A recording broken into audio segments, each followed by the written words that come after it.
মুজিবুর রহমানের নাতনি। তিনি ব্রিটিশ পার্লামেন্টে পরপর 4 বার এমপি নির্বাচিত হয়েছেন। প্রধানমন্ত্রী শেখ হাসিনা যখন যুক্তরাজ্য সফরে যান তখন প্রায়ই তাকে শেখ হাসিনার পাশে দেখা যায়।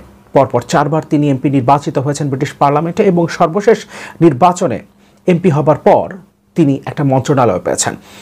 কিন্তু এবার তিনি খবরের শিরোনাম হয়েছেন ভিন্ন একটা কারণে।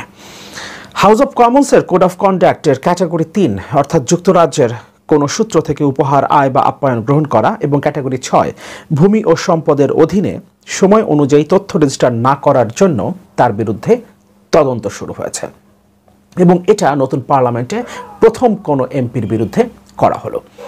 দুটো রিপোর্ট হয়েছে, আমার চোখে পড়ছে দুটো রিপোর্ট, একটা বিবিসিতে আর একটা ভয়েস অফ আমেরিকা বাংলায়। আমি দুটো রিপোর্টই পড়ব।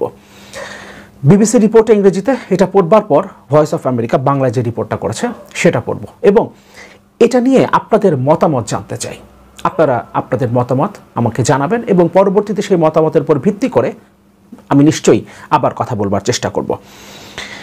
BBC report headline: Minister investigated over London property income. A Treasury Minister is being investigated by Parliament's standards watchdog over a failure to register rental income on a London property.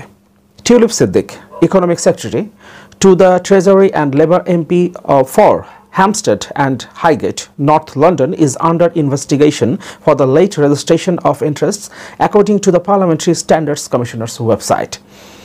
A Labour Party spokesperson said Tulip will cooperate fully with the Parliamentary Commissioner on standards on this matter. Ms. Siddiq is the first MP of the new Parliament to be placed under investigation by the Standards Commissioner.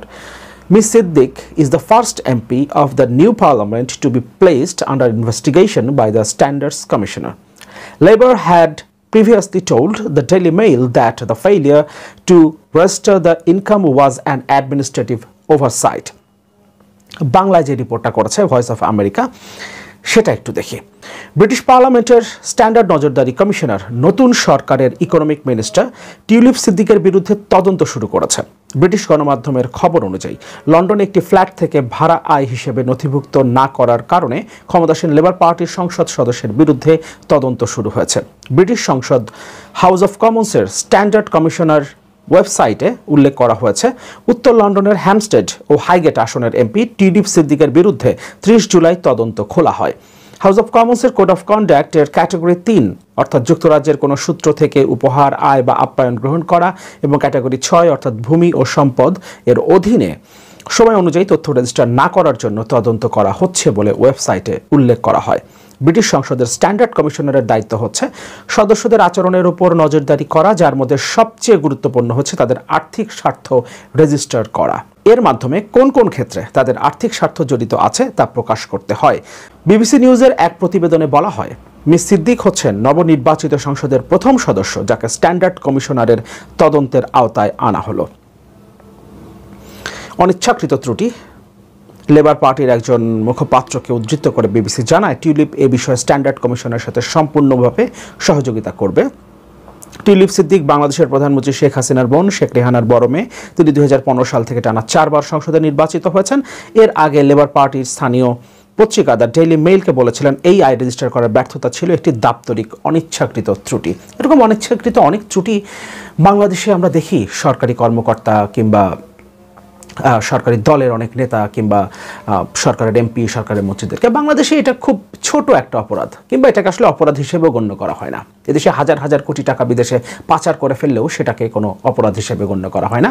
এমনকি আমরা দেখেছি বেনজিরের মতো স্বীকৃত যারা প্রমাণিত দুর্নীতিবাজ, যারা বিদেশে টাকা পাচার করেছে, দেশে অবৈধভাবে সম্পদ করেছে, তাদেরকে বাঁচানোর জন্য দেশের স্বরাষ্ট্রমন্ত্রী পর্যন্ত উঠে পড়ে লেগে যায়। ফলে এই দেশে, আমাদের দেশে এটা খুব ছোট অপরাধ। যুক্তরাজ্যে এটা অনেক বড় অপরাধ এবং একজন পার্লামেন্ট মেম্বারের জন্য সবচেয়ে অপমানজনক তদন্ত। অর্থাৎ আর্থিক কোনো বিষয় নিয়ে যদি আপনার বিরুদ্ধে তদন্ত শুরু হয়, সেটা সবচেয়ে অপমানজনক তদন্তের বিষয় আপনি যদি একজন পার্লামেন্ট সদস্য হয়ে থাকেন।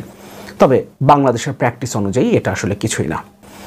কিন্তু যেহেতু দেশটা বাংলাদেশ না, তিনি সেখানেই পরপর 4 বার এমপি নির্বাচিত হয়েছেন, সুতরাং তাকে সেখানকার স্ট্যান্ডার্ডই ফলো করতে হবে এবং সেই স্ট্যান্ডার্ড ফলো করতে সম্ভবত তিনি ব্যর্থ হয়েছেন। অবশ্য তিনি বলেছেন এটা অনিচ্ছাকৃতভাবে হয়েছে। এটা বাংলাদেশেও যখন এ ধরনের কোনো ঘটনা ঘটে তখন সাধারণত অনিচ্ছাকৃতভাবে এটা হয়েছে, এটা খেয়াল করা যায়নি, এ ধরনের কথাবার্তা বলা হয়। স্বরাষ্ট্রমন্ত্রী যেমন বলেছিলেন বেনজিরের যে কাগজপত্রগুলো আমাদের কাছে আসছে সে কাগজপত্রগুলো ঠিক আছে, দুই একটা জায়গায় একটু ত্রুটি থাকতে পারে, অর্থাৎ অনিচ্ছাকৃতভাবে হয়তো দুই একটা জায়গায় একটু ভুল হয়ে গেছে। হাজার হাজার একর জমি কিনেছেন তিনি, এতগুলো রিসোর্ট বানিয়েছেন, কত হাজার কোটি টাকা তিনি বানিয়েছেন, সেগুলোর সব লিস্ট যখন চলে আসছে, বিদেশে টাকা পাচারের তথ্য যখন চলে আসছে, তারপরও দেশের স্বরাষ্ট্রমন্ত্রী